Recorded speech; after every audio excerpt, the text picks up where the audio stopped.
Good morning. Good morning. Oh, what a nice class. I think you should sing.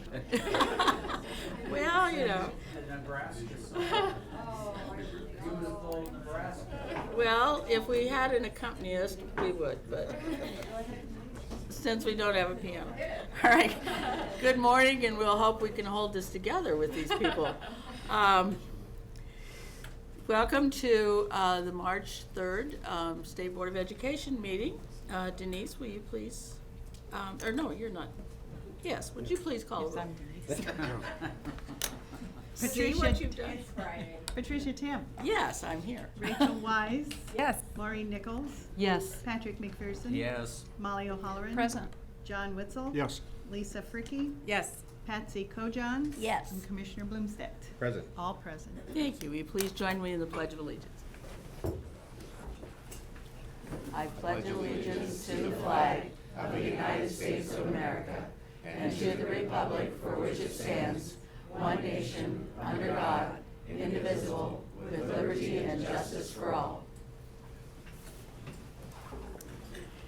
Information regarding the Open Meetings Act is posted on the east side of the wall of this room on the south side of the door. We have live web streaming available through the State Board of Education website, www.education.ne.gov/stateboard. And I remind you to engage your microphones before speaking and turn them off when you're done speaking. And please turn off your personal cell phones. We will move on to 2.1 to approve the minutes of the February 2nd and 3rd State Board of Education meetings as published. Move to approve the motions. Second. Thank you. It's been moved and seconded. Denise, will you please call the roll? Patsy Kojans. Yes. Lisa Fricky. Yes. John Witzel. Yes. Molly O'Halloran. Yes. Patrick McPherson. Yes. Maureen Nichols. Yes. Rachel Wise. Yes. Patricia Tam. Yes. 8 yes. Commissioner, are there any recommended changes for today's agenda? We're going to remove item 7.3, which is the legislative committee placeholder for action items, and the legislative committee didn't have any recommendations for changes, so we'll remove that Okay, item. will you please remove that from your agenda? Is there a motion to approve today's agenda? Second. It's been moved and seconded. Denise? Molly O'Halloran. Yes. Patrick McPherson. Yes. Maureen Nichols. Yes. Rachel Wise. Yes. Patricia Tam. Yes. John Witzel. Yes. Lisa Fricky. Yes. Patsy Kojans. Yes. 8 yes.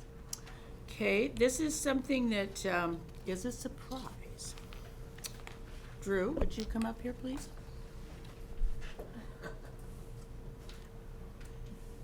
All the way. Oh, and he dressed up for us too. He's got to get on camera. I noticed he didn't do that, Ben. Right, I'll stand right here. How to do this? Okay.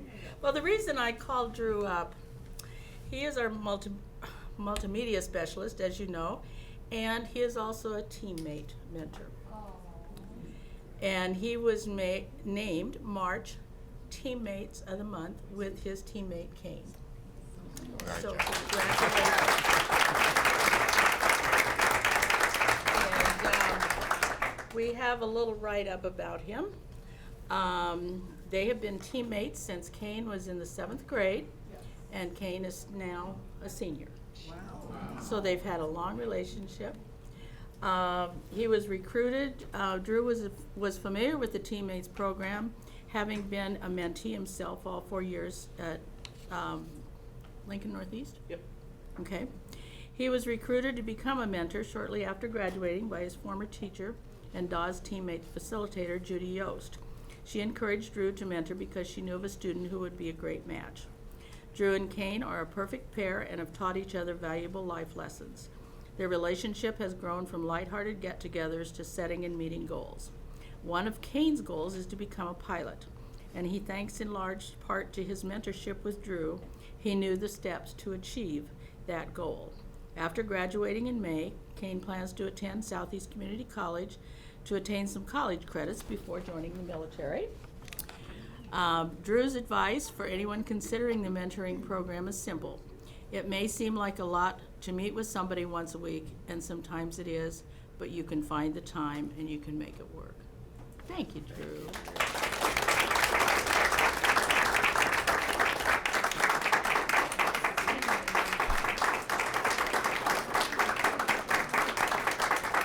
Good job. Thank you for setting such a good example. Okay, now we will move to our public comment period. I just have one card. Mrs. Pinkerton?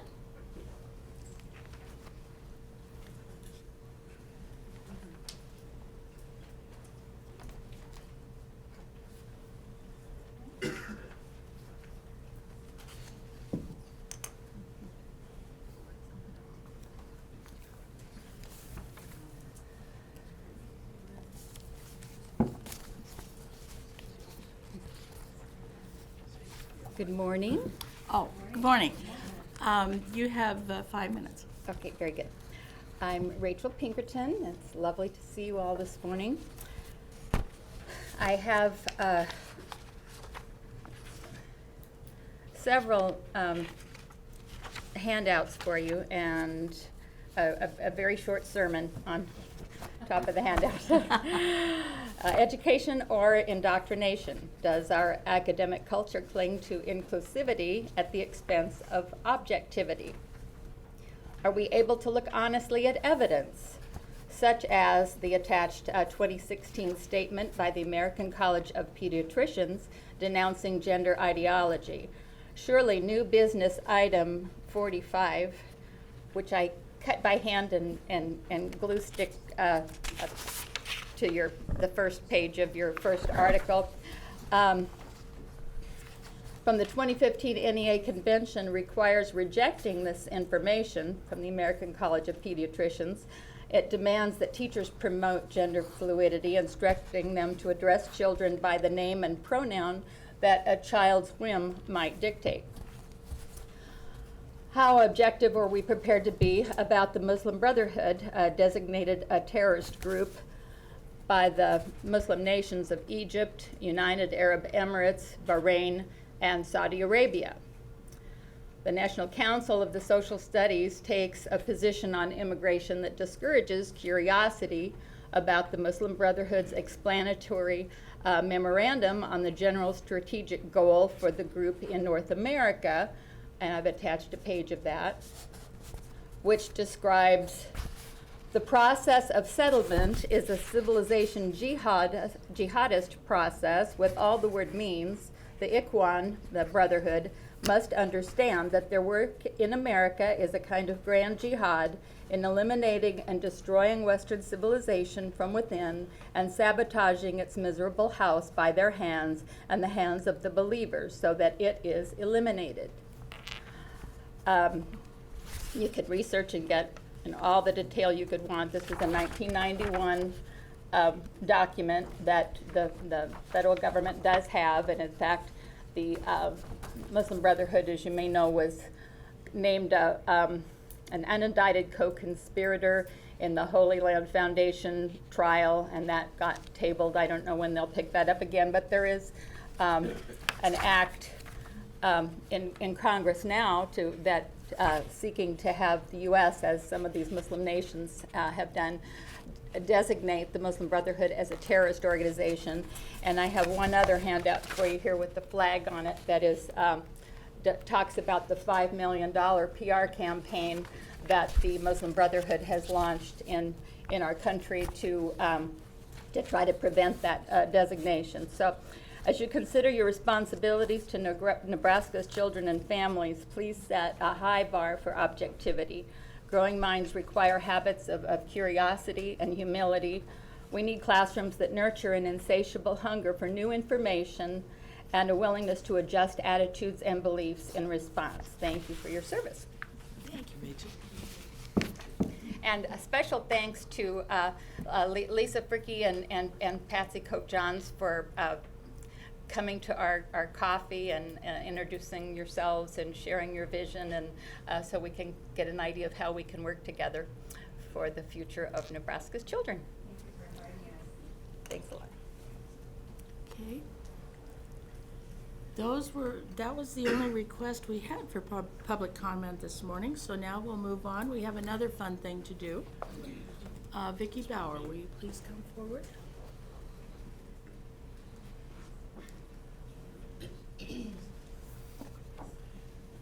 Nobody ever wants to come over here.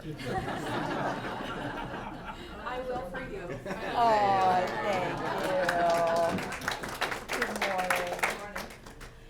This is a Board of Education resolution in recognition of the retirement of Vicki. Whereas Vicki Bauer has served the Nebraska Department of Education first as a consultant for adult education and then as Nebraska's State Adult Education Director and State GED Administrator for the past 29 and a half years. Whereas Vicki Bauer has promoted, contributed, supported, and provided guidance and leadership in adult education and literacy services for the past 40 years. Where Vicki Bauer has been a maverick when coming to encouraging adult learners to pursue the GED credential, implementing innovative approaches to encourage more adult learners to complete the GED test, resulting in nearly 400,000 students being served in the Nebraska adult education classes and over 68,000 examinees who have passed the GED test in our state since Vicki joined the department. Whereas Vicki Bauer has shared her wealth of knowledge and experience beyond its borders by serving and mentoring at the regional and national levels, resulting in the National GED Distinguished Service Award in 2013, and most recently being named Administrator of the Year for 2017 by the Commission of Adult Basic Education.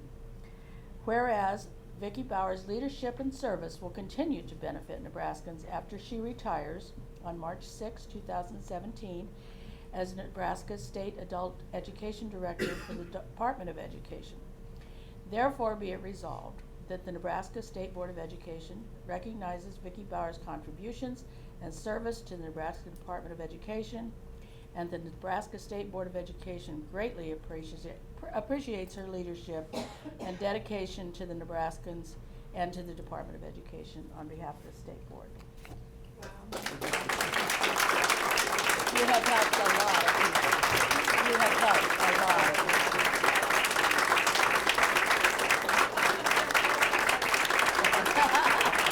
Yeah, that's just tough.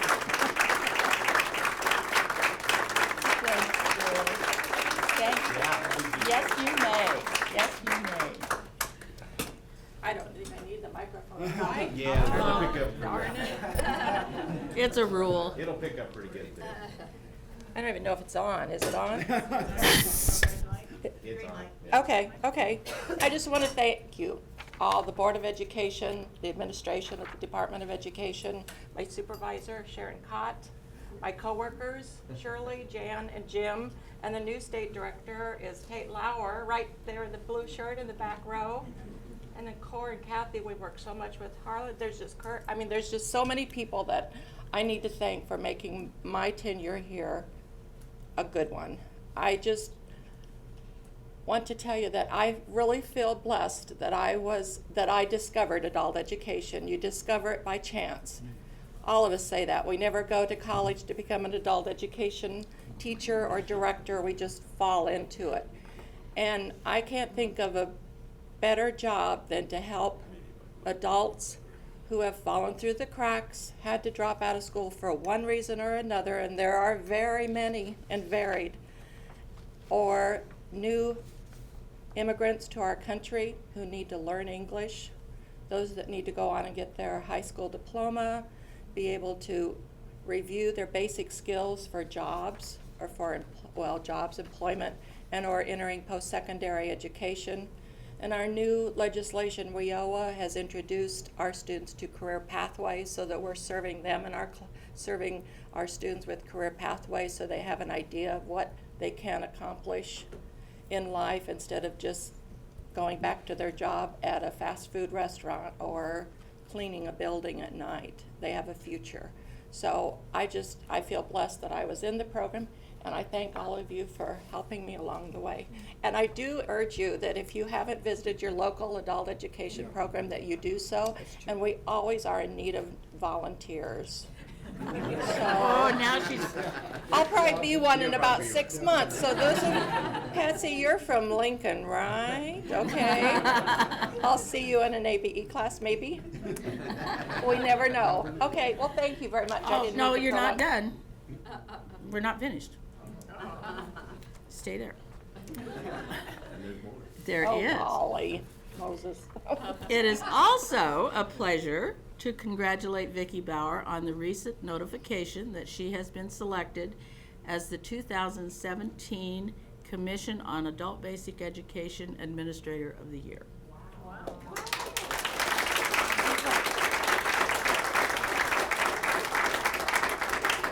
This highly competitive award is given to an adult basic education administrator who has made an outstanding contribution towards fostering the concept of education as a continuing life process at the community, state, and national levels. In April, Vicki will travel, all expenses paid, to the national meeting in Coronado Springs Disney Resort in Florida. That's nice. Where, see, that's what you do when you leave. Everybody says, I'm going to Disneyland. Where she will officially receive the 2017 Administrator of the Year Award, including a $10,000 check in recognition of her career commitment to adult basic education. Maybe I should sign up. Vicki, we're honored to have you as our staff member. Oh, well, thank you. And we congratulate you on this national award as well, and you have done such a service to the people of Nebraska. Well, thank you. Thank you. I still can't believe I got the award. Thank you all. We'll take a little break.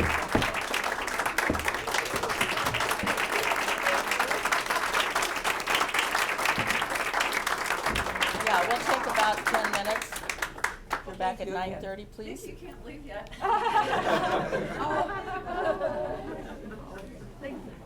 Don't spend all the 10,000 in one place. I think it's going to go for a new car. I need a new car, so. Yeah. Oh, well, thank you. Thank you.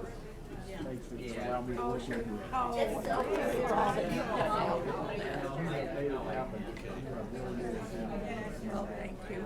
I've enjoyed every minute of it, except maybe some of the bureaucracy. But other than that, I've enjoyed it.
We are now back.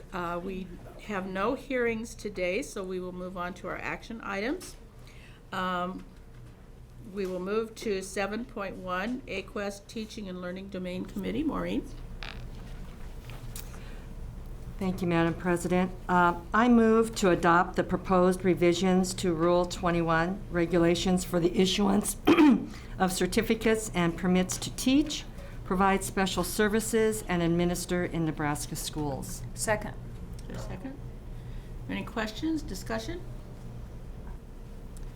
Denise, your votes, please. Lisa Fricky, Yes. Patricia Tim, Yes. Patsy Ko-Johns, Yes. Rachel Wise, Yes. Maureen Nichols, Yes. John Witzel. Yes. Molly O'Halloran. Yes. Patrick McPherson. Yes. 8 yes. Okay, we'll move to 7.2, the Policy Committee. I'm asking for a motion to approve the proposed revisions to B8, Policy Development. So moved. Is there a second? Second. It's been moved and seconded. Does anyone have any questions? Okay, Denise, please call the roll. Patsy Ko-Johns, Yes. Patricia Tim, Yes. Lisa Fricky, Yes. Rachel Wise, Yes. John Witzel. Yes. Maureen Nichols, Yes. Patrick McPherson, Yes. Molly O'Halloran. Yes. 8 yes. Thank you. Move to 7.2B. I'm asking for a motion to approve the proposed revisions to B12, public participation at board meetings. So move. Second. It's been moved and seconded. Rachel made the motion. John seconded. Any questions or discussion? Call the roll, please, Denise. Patrick McPherson, Yes. Patsy Ko-Johns, Yes. Patricia Tim, Yes. Molly O'Halloran, Yes. John Witzel, Yes. Lisa Fricky, Yes. Maureen Nichols. Yes. Rachel Wise. Yes. 8 yes. Okay. We'll move on to 8, oops, got my paper out of the way. Move to 7.4, Budget and Finance. John, do you have a motion? I'd like to make the motion to approve the 2016 Comprehensive Annual Financial Report, Audit Report. Second. Are there any questions of John? Denise, please call the roll. Maureen Nichols, Yes. Patrick McPherson, Yes. Molly O'Halloran, Yes. John Witzel. Yes. Lisa Fricky, Yes. Patsy Ko-Johns. Yes. Rachel Wise. Yes. Patricia Tim. Yes. 8 yes. Okay, thank you. We'll move to the approval of the consent agenda. Commissioner, have we had any? Not any items to remove. Okay, is there a motion to approve the consent agenda? So move. Second? Okay. Please call the roll, Denise. John Witzel, Yes. Patsy Ko-Johns, Yes. Lisa Fricky, Yes. Molly O'Halloran, Yes. Maureen Nichols. Yes. Patrick McPherson. Yes. Rachel Wise, Yes. Patricia Tim. Yes. 8 yes. Okay, and we will now move to, we have 2 special presentations, and the first one, Commissioner, would you like to? Yeah, the first one is Matt Huseman presenting on the Essa update, and Matt was able to present in a couple committees parts of this presentation, but really hope to engage you also in a conversation around what your questions might be and kind of what your guidance may be relative to other thoughts and ideas as Matt presents kind of what we have laid out so far. As you know, there's quite a bit of uncertainty yet around some of the processes, and but we've said it many times, and I think it's certainly worth repeating. What we're doing in Nebraska is our plan, regardless of what's happening at a federal level. We believe our plan will fit well with what the federal level may expect, but I think most importantly that it's looking at how we engage across Nebraska continue to invest in what we've done with AQuest and continue to invest in the board's strategic plan. So with that, I thank Matt, by the way, you know, as we kind of went to Matt and said, could you help lead this? And he said, oh goodness, not again, or something like that, since he helped out the waiver plan. But it is a lot of work. It is a lot of work, and actually just Matt's creativity and thought processes are really a benefit to us in this whole process. So thank you, Matt. Well, just want to share a little bit about the upcoming, and we talked yesterday in some of the committees about what we plan to do with our stakeholder engagement, and then our plan to kind of adapt and be flexible as we await final template again from the Federal Department of Education. So we're not going to Disneyland, but we are going to Scotts Bluff. So yeah, right. We're going to Molly's area, and these are the locations across the state, and we are set to do that in the upcoming weeks and through March, and we really want to. First, we've engaged other groups and organizations across the state with some very high-level conversation, and we want to extend that now to other constituents and stakeholders that we can work with to build an understanding about Essa, because it's states that had gone out in early November or October where they're talking about Essa or equity when there was uncertainty. I think it really avoids having an honest and ongoing, authentic conversation. So some of the things we want to do is we want to build a common understanding of the Every School Succeeds Act. We want to create opportunities for ongoing dialogue and for authentic engagement. We know we can't go into a meeting one time for an hour and a half and leave with authentic engagement, that it has to be ongoing and systemic. And so this is the initial push in March. We will revisit, assess what we learned, analyze the groups that we were able to reach, groups that we still need to reach out to, target them for continued engagement, and then really build a professional learning network so that we can continue to reach out to those groups beyond that initial stakeholder engagement. The current components, added that word recently, the long-term goals largely come from the strategic plan. We've aligned our work with the strategic plan and AQuest because that is really the backbone of what we're doing in Nebraska. The consultation and performance management is the area of stakeholder engagement. You see academic assessments. It's about equity in our assessments to provide those for other students other than English. And then the bottom three, and really the last three categories where we have some flexibility as it currently stands, is accountability, support, and improvement for schools. So much of that surrounds the work we've done in AQuest, and we will continue and capture that efforts as we have done in the past. Also supporting excellent educators.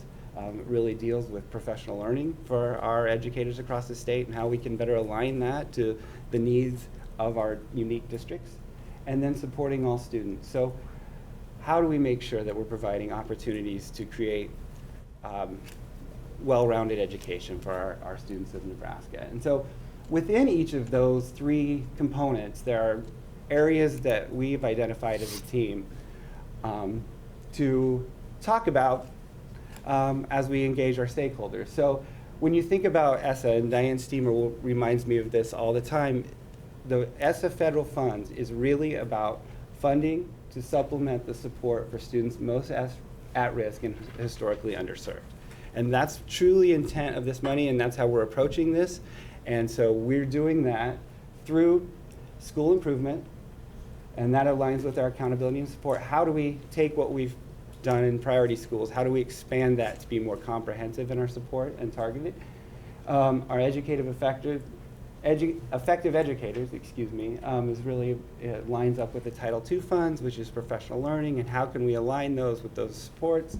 And then the well-rounded education. How do we think outside the box a little differently in how we typically approach title funding? So if you see, if you go walk onto the federal program side, this would be Title I and Title III, Title II, Title IV. But what we don't want to do on stakeholder engagements is start the conversation there, right? We would say, well, we know we have Title 1003 money that we need to spend on 7% of our lowest needs improvement schools. So we want to start at a high level so we can build a common understanding and then work our way down.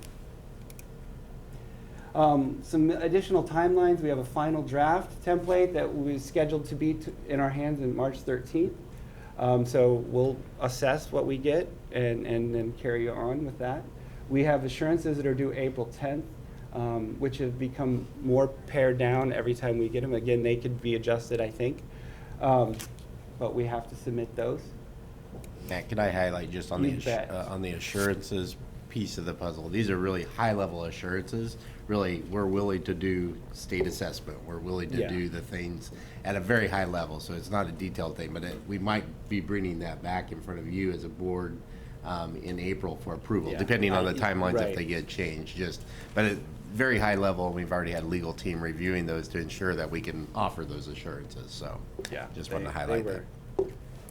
even more broad than the waiver flexibility request, so they're pretty wide open. One of the things, I think our timing in some sense is really nice because we have the AQuest conference following our stakeholder engagements in April, where we'll share the results of our initial rounds of stakeholder, what we learned, and the people we were able to engage. And that occurs the 10th and 11th.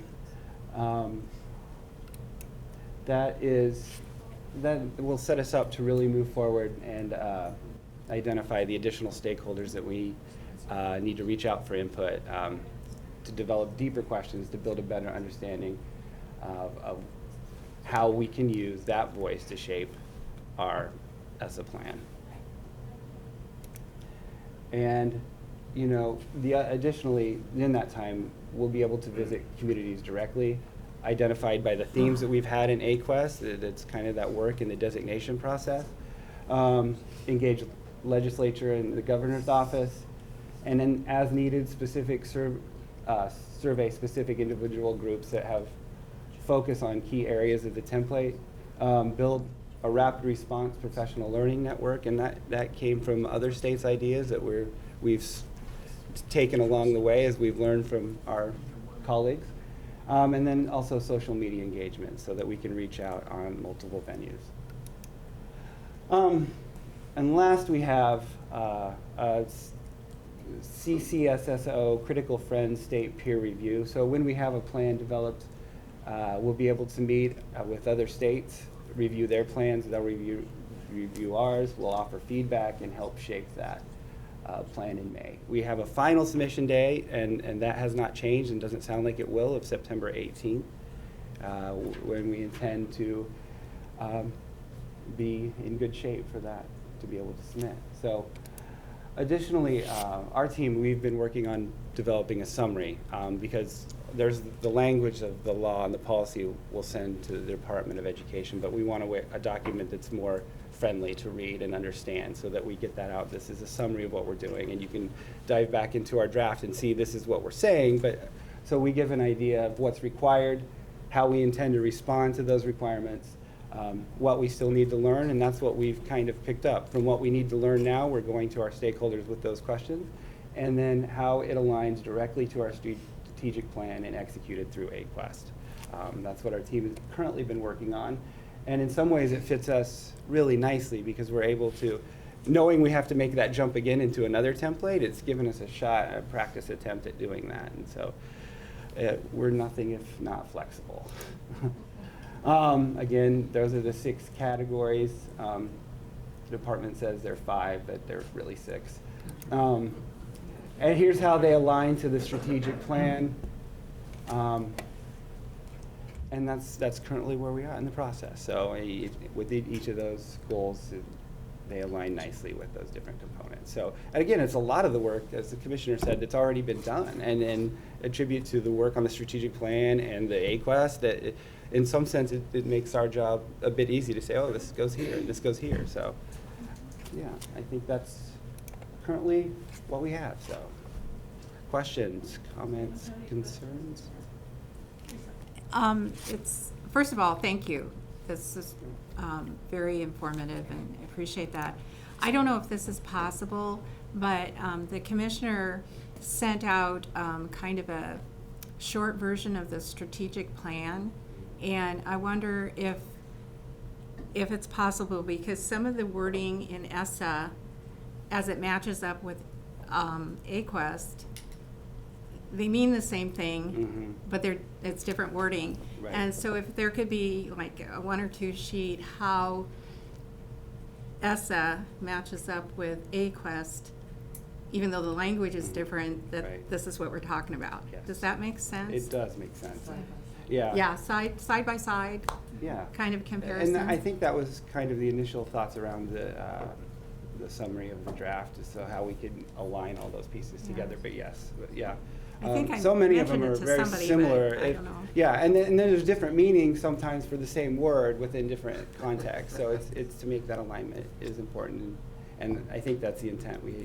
So I just with the appreciated the short version of the strategic plan, because Right. if you've read it, but this is a reminder, just quick, look it over and Yeah. move. Thank you. summary. Yeah, you bet. Molly? Thank you, Matt. I'm just really excited to go to the stakeholder engagement. We're excited to have you, Molly. This is my question in regard to all these details, and it kind of comes down to what you said. The federal government has certain expectations, state government, and when I think about my local school districts, they're always a little concerned about another layer of bureaucracy. So when you go to the stakeholder engagements, I'm sure there'll be some teachers there as well. And I hope you can provide some assurances that as the data is being gathered, our dashboard advisor is maybe at a point of maturity, so they can only enter statistics in once and have them cross-populate. Yeah. Is that imaginary, or is that a possibility? Well, I think anything's possible. That's the intent, is that we're aligning all our resources and not to increase burden on our districts. You know, we still are trying to work in a way that we can consolidate plans so that we're collecting data once for multiple purposes, rather than collecting multiple times of the same data for one purpose, you know. And so that's one of the big lifts that we're trying to work on, is how do we bring all those pieces into the mix together to really align improvement processes in special education, in continuous improvement in federal programs. And I know we have and- some new at-risk groups that now we're Yes. required to chart, the homeless and the kids in foster care and military children. And I would just hope that the management teams are, I don't know if they're ready to have the dashboard advisor really usable. I know some of my small districts can't afford to buy their own software Right. to do all that. And Yeah. it'd be, I know sometimes Dean Polkers kind of smiles and says, well, the short answer is yes. But I hope the long answer is yes too. Well, the short answer is yes.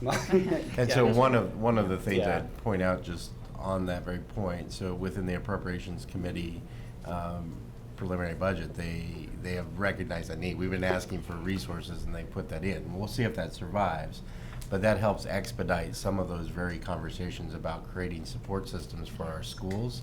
So we can do a couple things. Number one, do accountability as well as possible and handle that. But I think more importantly, provide services to schools to help them align those services and that reporting requirement and our plans that we want to come together, right? So it's really a lot of nice things are coming together at one moment in time. So I think hope that becomes more realistic with a little more investment from the state. Yeah, and I would say that also aligns with the shoes work too. You know, some of the services they provide, is it aligns their support to needs identified through our accountability system in AQuest. I think makes a lot of sense. Well, Matt, in regards to with all the new subgroups that we're, if you will, required by ESSA to track, if you will, manage, I understand that this new longitudinal data system that Dean is creating will, if you will, handle these new groups and all other groups per se for the whole state. Yeah. And especially when it comes to student records and data transfer amongst schools. Is that correct? Yeah, I know that's they're working on the additional subgroups of students, and as we talk, it's exciting to think about how that rich data provides us even more targeted support. I know they're working diligently over there to bring that all together. Great. Yeah. And one last question, if I may. I'm just curious as all get out. I keep reading, if you will, the engagement plan, and I keep reading this ESSA communication toolkit. What is that? It's just a set of the resources that we continue to develop. So we'll have, like, the summary of a draft is an example of something that will be in the toolkit. We'd have a draft summary that is in an easier language that aligns to our strategic plan, that aligns through AQuest. It will also contain social media strategies to be able, Okay. and then as we develop surveys, when we learn more from our initial engagement. So it's a strategic way with tools that we can reach out. And we just started working with the communications team under Katie Bieber, and she's helped pull that packet together. Their team has helped with so many things over the course of the process. So Thank you.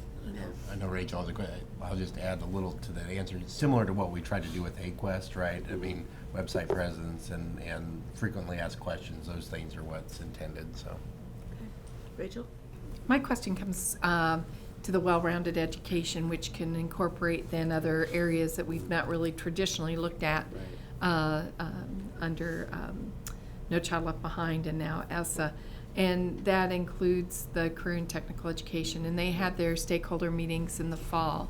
And I believe their report is maybe finalized around the stakeholder engagement processes. How do you envision incorporating the information from maybe those stakeholder engagement processes into this process so it is integrated rather than duplicative of the work they just did in the fall? Yeah, and so that's the other thing that's been so fantastic, and I think maybe a little unique to our state, is that we already have so much of a supporting network around the work we do here. It's rarely done in isolation.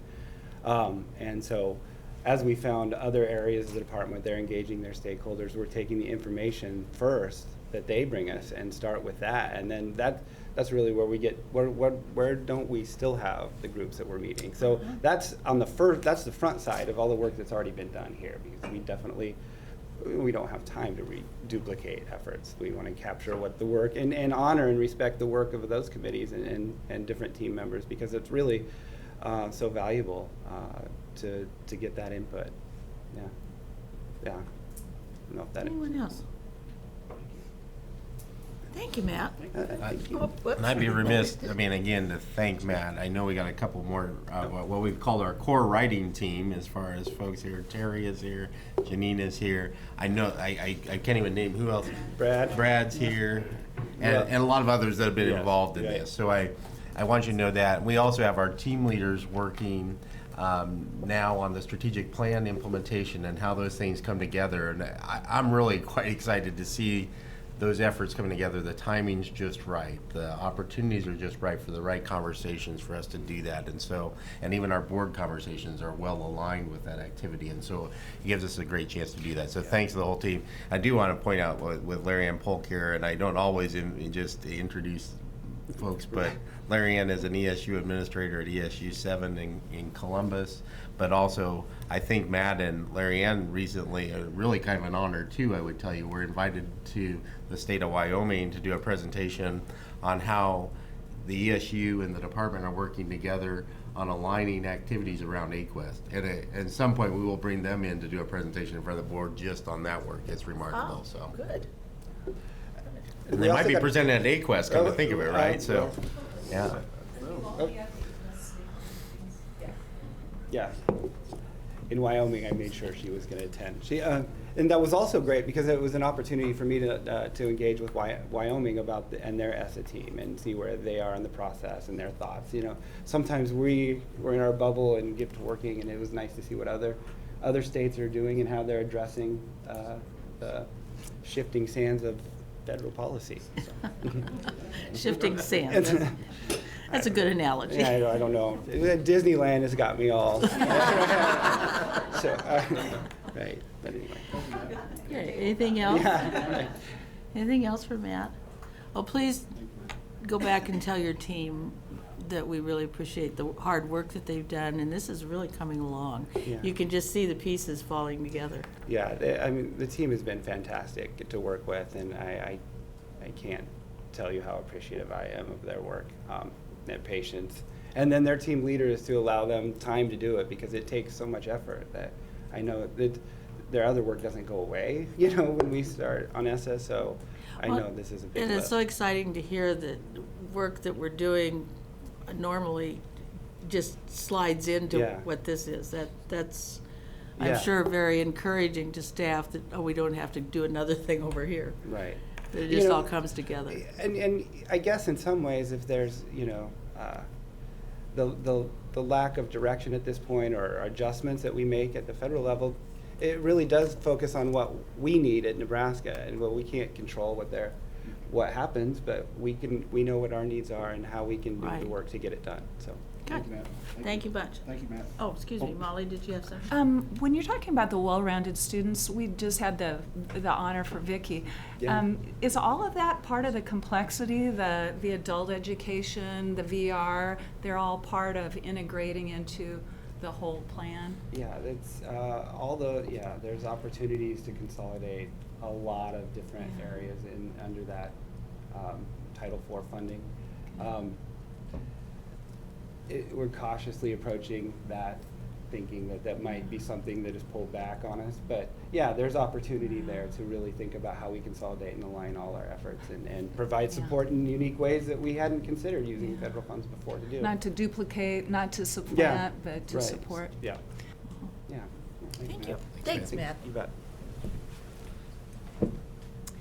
Okay, and we are going to have an update on Nebraska Vocational Rehabilitation activities. Mark? And actually, Molly's last question is a good segue to Mark's presentation, I think, because, it was nice to be able to recognize Vicky for, well, it's somewhat, in one way, it's nice to recognize Vicky, and another, it'd We're be losing losing her. Vicky is the other part, but the reality is that work does have to come together, and I think Mark will do a great job pulling some of those pieces together for us, so. I'll do what I can. I set him up really well there. Figure out the play. Okay, well, good morning. I'm going to start off with a little bit of a pop quiz for you. In honor of the sesquicentennial, how long do you think the VR program has been around?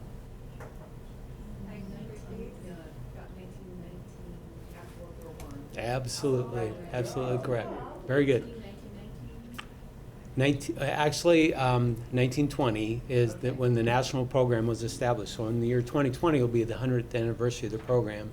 Nebraska's program is just a year behind. So 2021 will be around 100 years. So when people always say, well, VR is the best kept secret, we didn't know about you, but not too many people keep a secret for 100 years.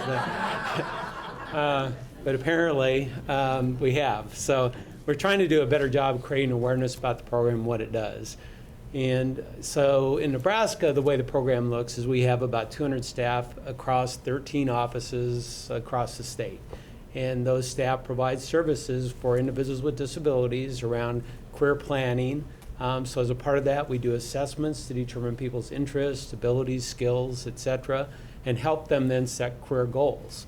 And then we have staff that assist with contacts with businesses and advocating on their behalf to help with those jobs and to encourage employers to provide on-the-job training opportunities as well as to hire those individuals. So we help, just generally, we help people with disabilities get, keep, and train for those jobs. And then we help businesses to recruit, train, and retain those employees with disabilities. So that's just kind of the overview, the quick overview of the VR program in Nebraska.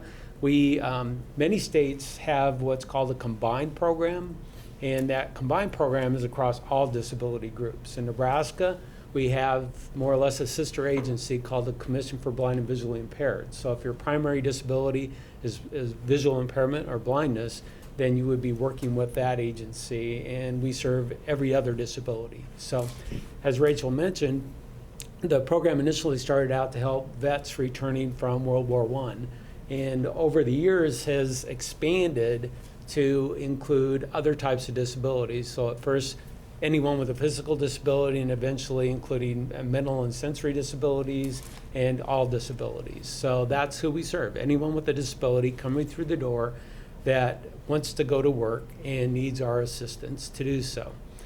So the latest iteration is the Workforce Innovation and Opportunity Act. And that act said, VR, you're going to be a partner as well as adult education and other core partners in the Department of Labor in developing this workforce system across the state. We want a unified system so individuals come in and can see, and not be confused about where to go, and get the partners who need to be at the table providing that support. So reducing duplication and efforts across the system. So as a result, you can see we're working, the core partners are Adult Basic Education, Nebraska VR, the Commission for Blind and Visually Impaired, and then the Department of Labor, it's the Wagner-Pizer program and Adult Dislocated Workers and Youth program. In addition, the state can opt to have what's called a combined plan and include other agencies in as well. So in Nebraska, it includes career technical education. We've got a couple of programs, unemployment insurance. There's a veterans program in the Department of Labor, and then you have TANF, and the other one is the senior employment program out of the Department of Health and Human Services. So those combined plan partners are sitting down at the table and starting to work out what does this look like and develop a state plan with goals and activities around that. Right now we're focused on the development of a common intake, case management, and reporting system.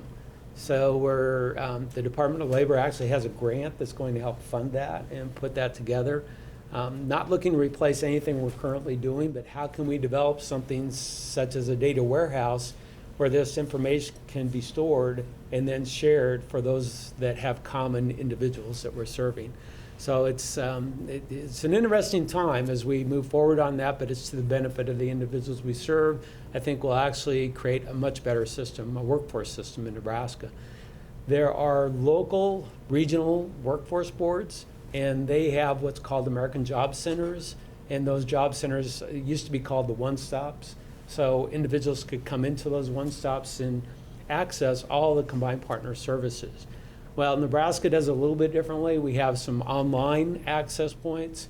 We're looking at this as more of a many door. There are many ways to get into the system, but once you get in, it's that common communication that needs to occur to support the individual. So that's what we're focused on here in Nebraska. Some other states are really looking at, here's a building and everybody's going to be located in this building and people come into the building, which for us, being a rural state, that's not really a practical solution. So we are very much going to be a site-based or an on-demand service, I think, across the state. So right now, up to 1.5% of our funds have to be set aside to support those one-stops and their infrastructure costs. So we are currently going to be negotiating with each of those regional workforce boards as to what our support will be. Our other core partners will be in negotiation as well. So that's something that kind of cuts into our funds. As I was sharing yesterday, there are all these mandates that start to reduce the amount of funds we have actually to serve adults and youth. So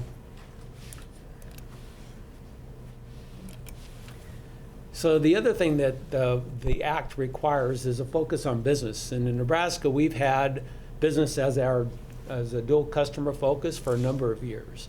And that's not been true for other states. So the Act needed to change that because you can't deal with just one side of an equation. You have to deal with both. And so trying to help people become prepared for jobs and not also have employers understand why it's important to hire people with disabilities just makes your job more difficult.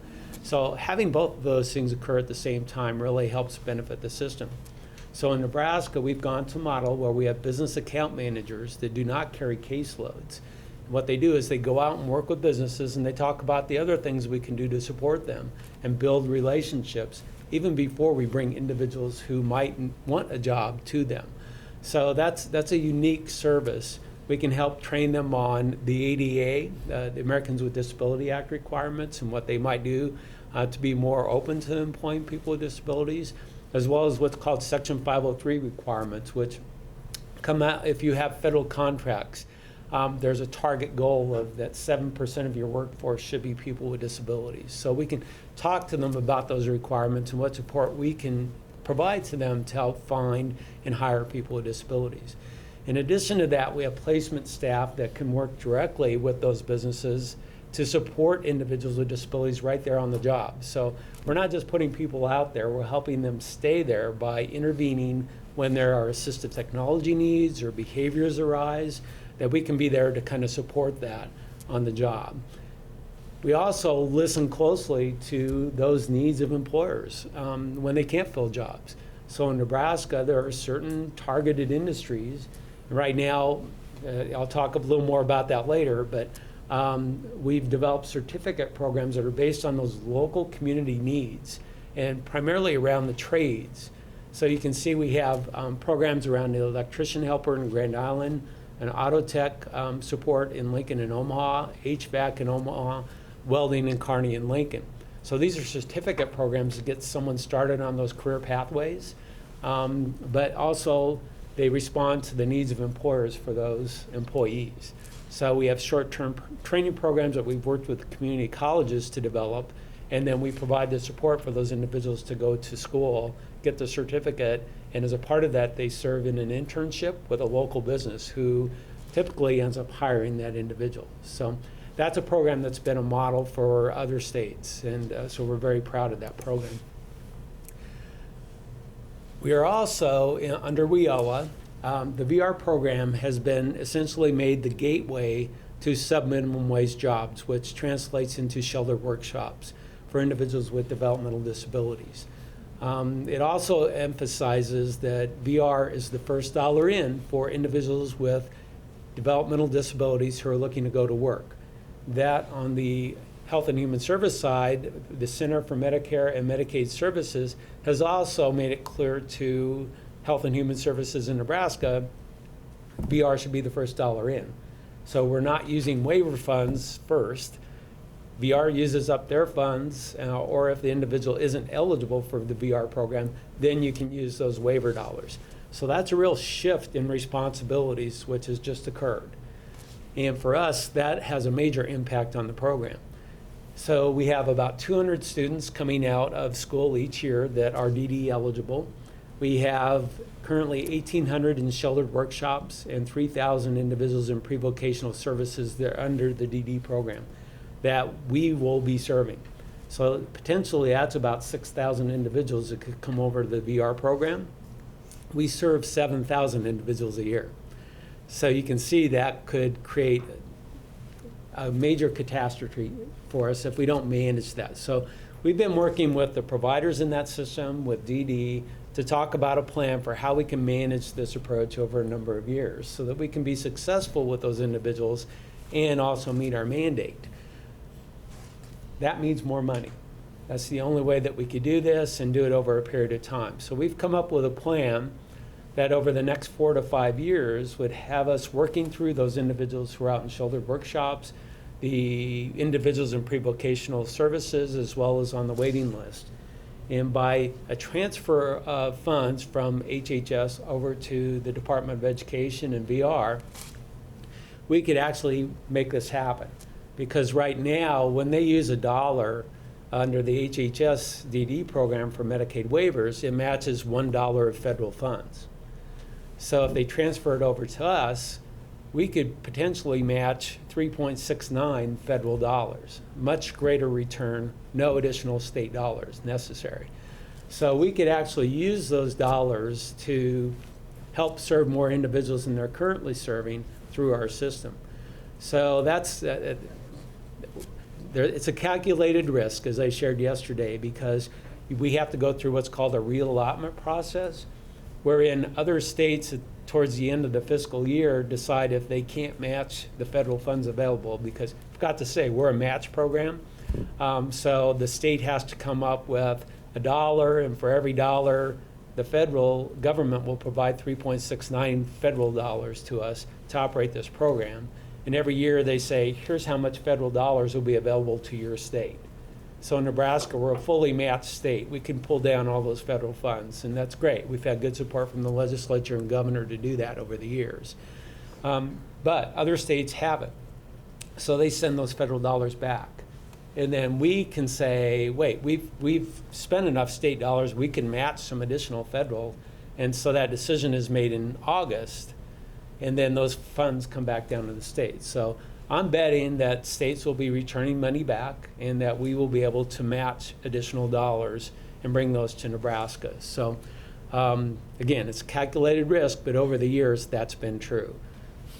So we've had a great relationship with HHS and NDE and working through this. We're expanding it out to providers. We hope to start working with the families to help them understand what's going on, because DD, as a part of their Medicaid waiver approval process, has had to develop a transition plan, because remember I said they can't use their dollars to expend funds on now sheltered workshops.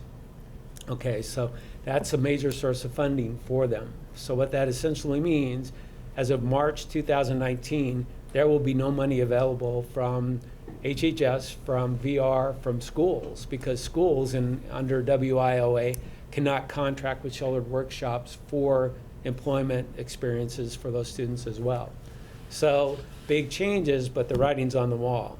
So we have to do something. This is the best alternative we have. Long-term plan, we could actually help everybody in that system transition into competitive integrated employment over that 4 to 5 year period of time, and then start returning the money back to HHS, and they could actually help people on the waiting list with other services and supports. So I think, as Matt mentioned yesterday, that in the governor's budget, he specifically had mentioned that the Department of Education and Health and Human Services should sit down and work out how to transition this system into practice. So that's what we're doing right now. We hope to do this quickly, like April. So, yeah. So what does that look like in the real world? So I know some of you have seen this video, but this is really the combination of how we work with individuals with disabilities and how we work with businesses to make things happen.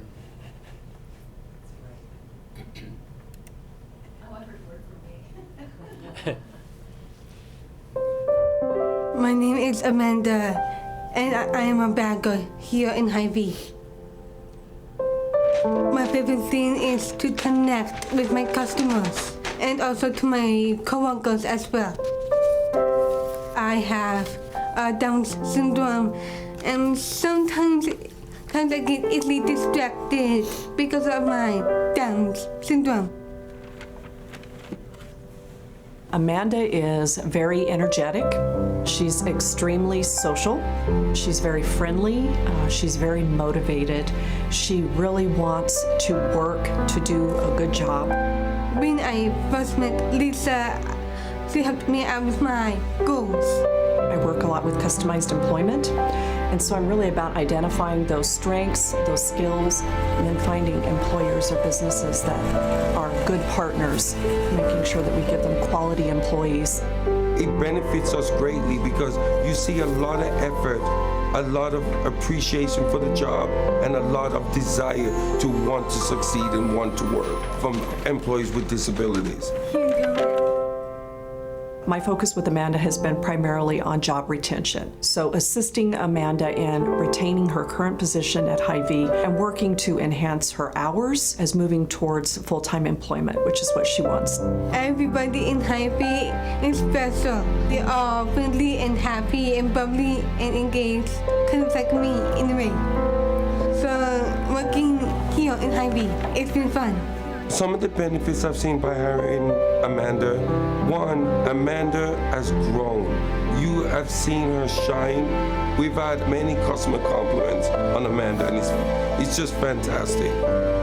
The advice I would give other businesses, don't be afraid to hire employees with a disability. They can do it. They just need the opportunity. Let them do it. Embrace it.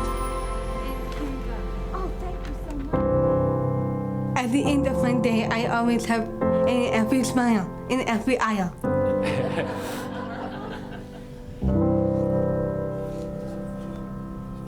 Yeah.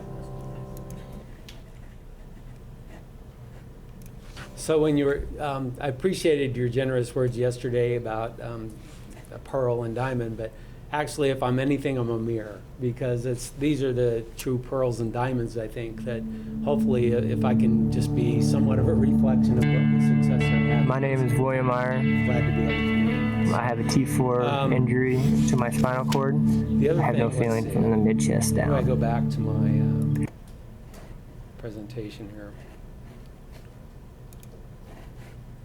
Gary Bader and Sons Feed Yard. My name is Amanda, and I am a bag.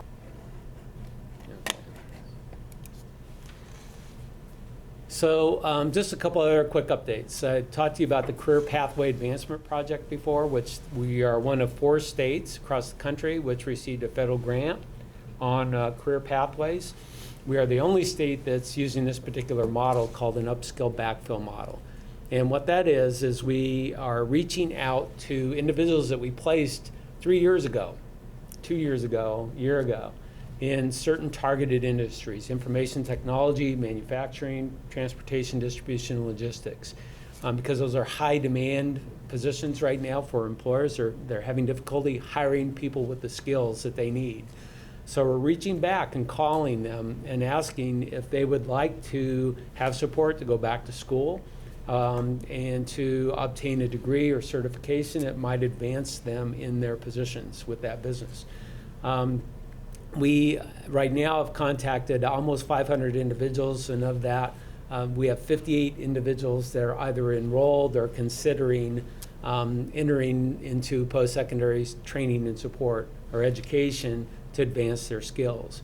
What this does is helps increase their economic sufficiency by getting them to higher paying jobs, better benefits, et cetera.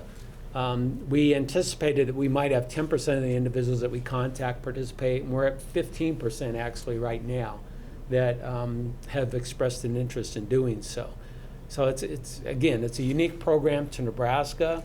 It's something that we had a difficult time starting up, I gotta tell you, because when we started contacting people and we said, you know, we're with the state and we would like to help you, we had a lot of people hang up because it was like too good to be true that you're going to call me and ask me, can we send you back to school to get training and to get a better job? So that's really what we ought to be about. And so it's a unique approach. We're hoping actually that approach with the Career Pathway program ends up being a national program that they put funding into. So just again, all this stuff starts to kind of add up, but because of that, we got contacted to be a part of an 8-state project to the Social Security Administration, which is called the Promoting Opportunity Demonstration. So working with those individuals, benefits are one of the key considerations to how many hours you're going to work and whether you want to get a job at all. Because sometimes if it impacts on your benefits, people make a choice not to. So with this particular program, when people reach what's called substantial gainful activity, a certain income level, then they go off benefits. Well, so a lot of people choose not to expand their hours or go after a better job because of that. This program actually would allow you to do that and provides for every extra $2 you earn, they'll reduce your benefits by $1. There's actually, this partner that we're working with will actually cut them a check that will help provide the support then. So as they work up, at the point then they finally get to where they're completely off, they're going to be economically self-sufficient, they're getting benefits and have insurance and won't need to have the public support any longer. So it's a pretty cool opportunity, I think, for us to have those programs all work together. So I would just conclude with just saying Amanda's story. I think we have, last year we had 2,000 like that, but Amanda, her goal was to work full-time, 40 hours, and she's currently working 26 hours at Hy-Vee, and just recently got a job for 14 additional hours a week. And she is going to be a hostess at Applebee's. I've met her. Perfect job. So yeah, she has the personality for it. So it's a great story because she has met her goal. So. Well, and I met her last week, and she is a delightful young lady. Yeah. Just delightful. Yeah. So that concludes my presentations. I'll be glad to answer any questions. John? Thank you very much, Pat. Mark, one who I use the VA and still receive some benefits from them. It seems like a lot of the mission, the responsibilities you have reflect what the VA does in a lot of ways. Do you have a partnership or an association with the VA? Yes, we have a partnership with what's called the VA Vocational Rehabilitation and Employment branch. So there's a branch that specifically does some of those things. In Nebraska, they've had difficulty because they're understaffed across the state. And so we provide a lot of support with them. So. Another question I have in regards to the 13 offices you have statewide, does this one stop, is that part of these 13 offices? No. In some cases, we are co-located, so our office is right next door. In other cases, we have a space within the one stop where we will have one of our staff go for periods during the week. And so they're available to provide support. And at any point, they could contact us, via the phone or computer or whatever, and we would connect with that individual. Thank you. And one last question, your career pathways, the database that you use to, if you will, seek out past users or, if you will, applicants, candidates, whatever the case may be, where's that coming from? Are you working with Rich Cott and some of his past? No, they actually have to qualify for VR services. So these are former VR clients that so we are able to pull from our own system those that we've helped in the past in those targeted areas and placed in there, and then to recruit back. So. Thank you. Rachel, did you have a question? Thank you, sir. Yeah, I do have a question, and thanks, Mark, for the great presentation and update on vocational rehabilitation. Kind of following up a little bit with John's question as well, there's a resource, Nebraska Career Connections, which is different than a resource of, collecting data. It's an information-based resource that's out of the career ed piece. Are you partnering with that? Yes, we've provided that as financial well? support, I think, in the past. And actually, through the Career Pathway Grant, we've been working with Rich on development of some of those, the career pathways and the information that he's putting out there on the website. So, because one of the things that I see from my experience in special education world over the years, as well as education world, as well as back to when I worked for Martin Luther Home and ran a sheltered workshop, that dates me a lot on the things that I've done. But it seems like we don't have a robust process of information sharing that I think Nebraska Career Connections is somewhat of a catalyst that could do that. When you think about transitional and mobile populations, knowing there's one source of information to go to help with their career planning, career development, I think would be so valuable. And so I don't know if Nebraska Career Connections can be broadened in its scope to better serve youth and adults in a more meaningful way. But it just seems like the one-stop shop for planning and development has a lot of value as well. yeah, I agree with you. And I think that's the beauty of the partnership under WIOA is we, as part of our state plan process, we have some goals and activities around just that. And so those groups will be meeting. We're just in the starting stages right now. And one other quick question. You identified several of the sections, but you didn't talk about Section 504. And that's probably one of the areas, I don't know, are you working much in that transition process from schools to adults? We do with special education, but for me, there's a problem we have in individuals who are identified with a disability under Section 504 are not necessarily identified with a disability under Rule 51. Yep. And for me, that's always been problematic from a practitioner perspective. I understand the regulatory complications that are there, but the practical challenges. How are we addressing 504 in that transition process from schools to adulthood? Yeah. Well, thank you for that question, because I just realized I missed a whole slide. So the WIOA mandates that we set aside 15% of our federal funds for what's called pre-employment transition services. And that's the real focus on coordinating with schools and working with schools to make sure that we're reaching down to students as young as age 14 and starting to talk about careers and interest and having them providing some work experience and coordinating with the schools to do that, because schools also have that responsibility. So we're working through those agreements with all the schools right now. We have staff that are out there in every school across the state. So it's a major emphasis of what we do here with pre-employment transition services.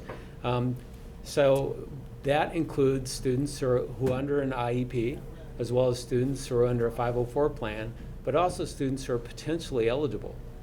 So that's going to require that we work with student nurses, with the school nurses, with the guidance counselors, et cetera, to talk about individuals or students that may not be under one of those two areas that we might potentially serve.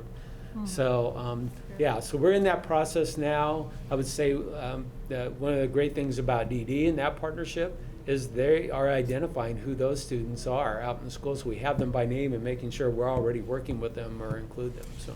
And I do think that's so important, and so thank you for that, because I do think we miss a lot of kids. We've had the discussion about early identification and intervention. We also have this issue, I think, with lack of identification intervention for kids who truly should have a 504 plan in place, but oftentimes don't. So that's great. You're trying to look at that and identify and support those kids as well. Patsy?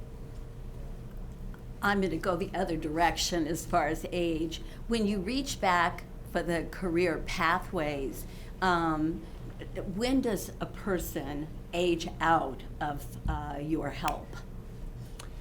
That's a great question. There is no age limit. And so when we start talking about farmers in Nebraska, we do a lot of work in collaboration with a program called Agribility, where they are working to try to keep farmers and ranchers who have been injured in that occupation, because a lot of times there are family farms at risk when someone becomes injured. So I would say if you go out to our website, we have something called Pathways to Employment, which are a series of video stories about some of the people we work with. There's a great story out there about a rancher who is paraplegic, and the technology that we're using to help him stay involved in the family farm, and that they'll be able to keep the farm in the family. So it's a great story. Then also, I was wondering, in smaller communities, you partially answered this, in smaller communities, and this could be kids or adults as well, where there are not those opportunities. I see agriculture as one of those opportunities, with the right type of educating people, I guess. But then what else? What other opportunities are there for students coming out of the school systems in a small community? Mm-hmm. Yeah, it can be very difficult. There's no doubt about it. So, in some cases, though, it is somewhat easier in some rural communities because they tend to support those individuals. It's easier to work. They identify with those students as part of the school. They have the school spirit, and they want to help. And so, but in some cases, there are few opportunities, which is why we see those kids leaving the community and trying to help support their work elsewhere, or that experience elsewhere. I've been involved in communities where it was one way in the community where they embraced that person, and the person actually ended up working at the school, and then another where that didn't happen. Okay, my other question is a different question. It's about sheltered workshops. And in my experience with sheltered workshops and students and adults, the employment seemed to me to be more group employment. And so do they, in your work, do they employ, it's mostly project-based work?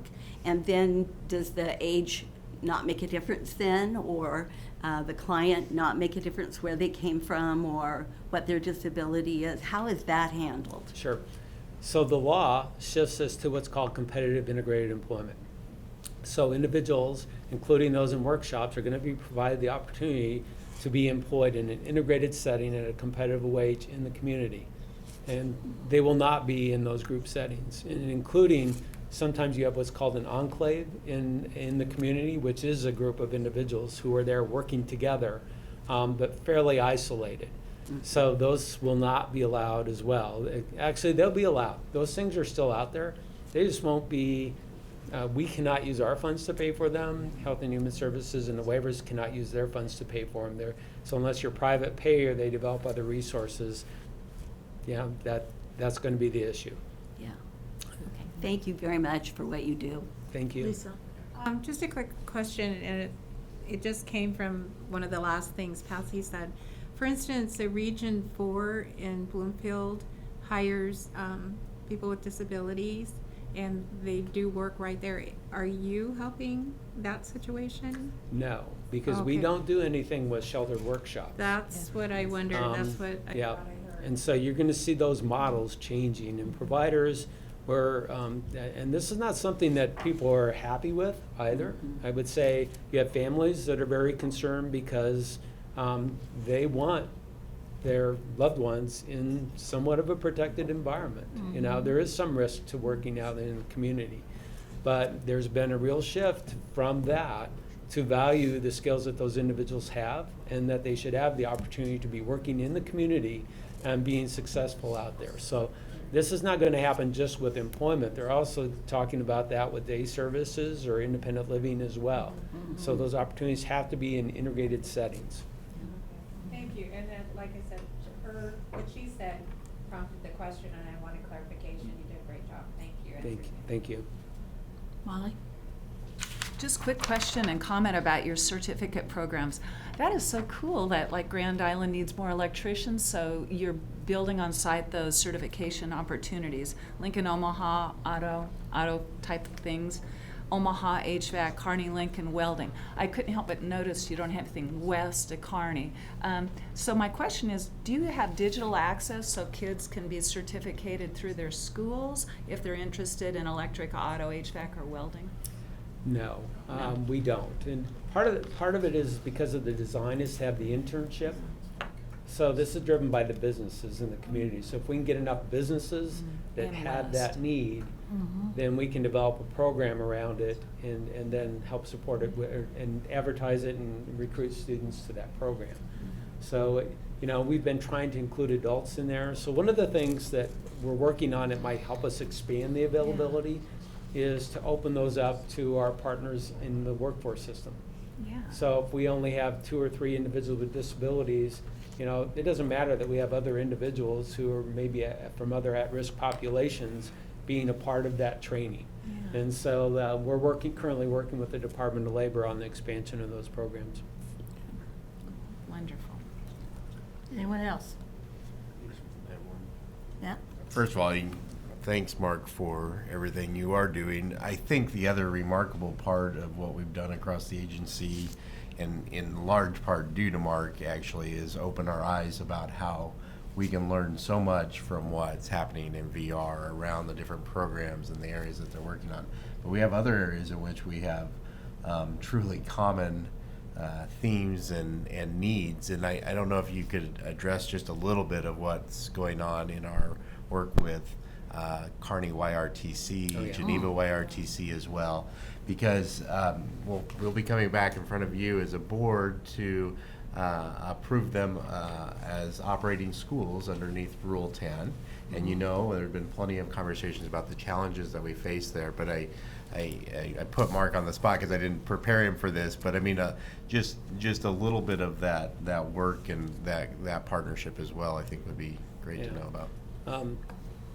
Actually, it's all on that one slide I skipped. To be honest. That's the best slide ever, Mark. You missed it. I had the YRTC down there. Also, we just issued requests for proposals that have come in, and we had 23 responses for summer work experience programs. And so we asked the schools, we asked the ESUs, we asked others to submit proposals on providing that support to students for those pre-employment transition services, including work experience through the summer. So that was one of the other things that was on that slide. And the YRTC partnership in Geneva and Kearney was one of the others. And that actually came as a result of something out of Health and Human Services from the director there, Courtney Phillips, who was out visiting and saw that those youth out there were not getting any assistance in terms of work skills And so when they were coming back to their communities, they're already disadvantaged. Right. And so she went to the Department of Labor and asked, what can you do?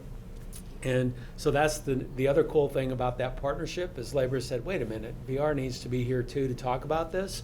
And what we discovered is probably about 90% of the youth that are in the YRTCs have a disability. 90%.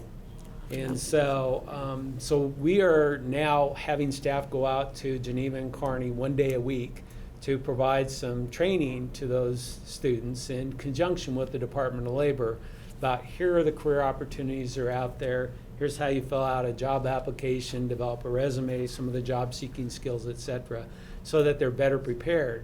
The other nice thing is we are then able to connect them back to our local offices when they return to the community. So if they're interested in going to work, we can refer them to the individual in that office in their, pretty much in their home area, because most of them are coming back to Omaha and Lincoln, and help them with that career planning and assistance. So it's not just a one refer you back and done kind of thing. So we've also taken that model, and this, again, credit goes to Matt on this, is we visited, what is it called, the children, in South Lincoln, the children's... Correctional, Lancaster County Correctional Facility, Youth Correctional Facility. Yeah, so we visited there, and the youth there were saying, here's what we want to be. But the problem is they didn't know how to get there. They didn't have the slightest clue about that occupation or that goal. You were going to need to go to school, you were going to need this type of training, etc. And so that was one of the things that very clearly they said we need. And so I went back right after that, and we now have staff going out there and providing that kind of training to those kids. And so we're looking to do similar things in other areas of the state, so it won't just be the YRTCs. That's going to help recidivism. Sorry, Annette. See, we could talk all day. I know that You're the one we have a who short, wanted to but go home. I know, but I love this topic, so I'm sorry. And when I'm out of control, then you have to take care of it, Pat. But Well, I'm just reminding you. I know. People, I think some people were surprised at the 90%, and I'm not surprised because you're talking about kids that are 504 kids.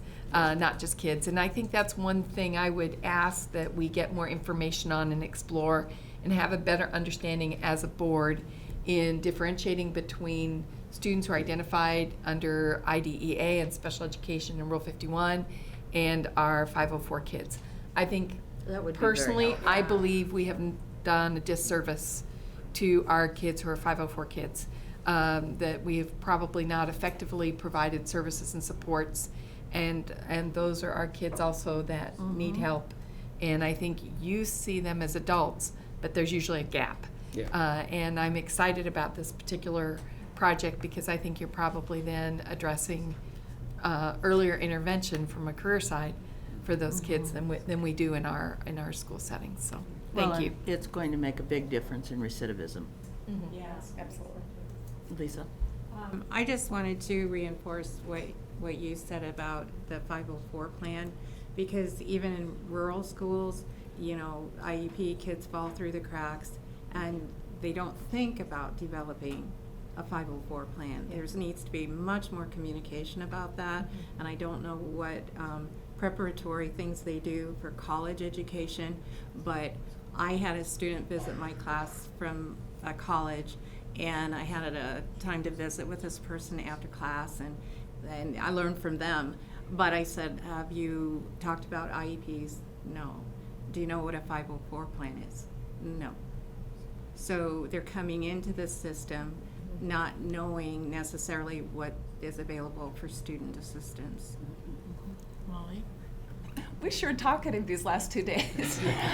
I'll make this short, and it's kind of troublesome. I don't know how sweet it is, but this morning when I woke up, I heard about Tecumseh, and there was an incident and some violence and rest of human capital, human resources that feel hopeless. And that kind of is what is going to happen if we don't intercede early. 90% have special needs. So I am actually going to offer kind of a solution-oriented remark. In student engagement, my domain, we're always talking about the student be engaged in their own personal learning plan. And I would advocate, as we continue to develop AQuest, and in accordance with Essa, to make sure that our VR people, the 504 plans, are part of integrated into those personalized learning plans. And it's not just our students in special ed with IEPs.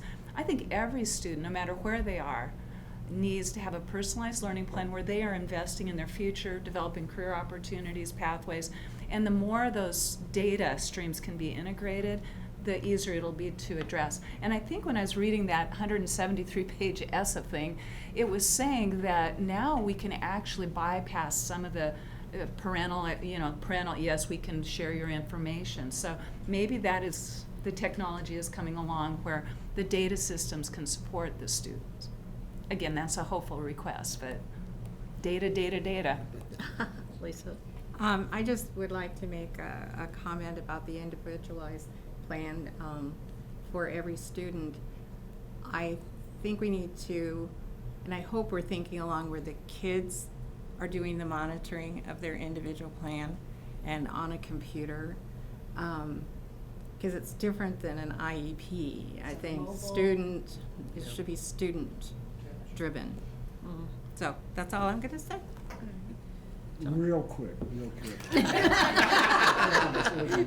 quick. Mark, is Lincoln Youth Detention Center, is that unique to your responsibilities, or is it growing? Do you have other, if you will, inputs? So if you're asking, not just with youth, but are we working with adults in the correctional Well, system? no, I'm talking about youth, like the youth detention centers, whether it be Douglas County or so. Yes, Okay. yes. So we are looking at those other opportunities, not just, as I said, in Geneva and Kearney and what we're doing in Lincoln, but we're also looking at doing similar kinds of things in Omaha and. But you're not there now? No, we've not. There we're at county corrections, working more so with adults and youth who are in that system, Absolutely. not in juvenile justice systems. Thank you. Okay. Good conversation. Thank you, Mark. Yeah, thank you.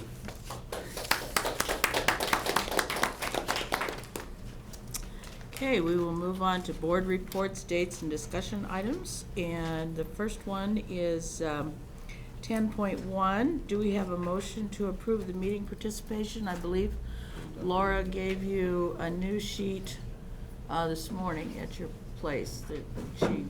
I move to approve the meeting participation requests. Second. Okay. Any questions? Denise, please call the roll. Let's see. Maureen Nichols, Yes. Rachel Wise. Yes. Patricia Tim. Yes. Patrick McPherson. Yes. Molly O'Halloran. Yes. Patsy Ko-Johns. Yes. John Witzel. Yes. Lisa Fricky. Yes. 8 yes. Okay, you have in your e-meeting materials the monthly board travel expense report, and you also have some information items from the commissioner. And my next item is a work session will be held on Thursday, April 6th at 2 p.m., and a board meeting will be held on Friday, April 7th at 9 a.m. in this room. We are adjourned. Thank you. Wow.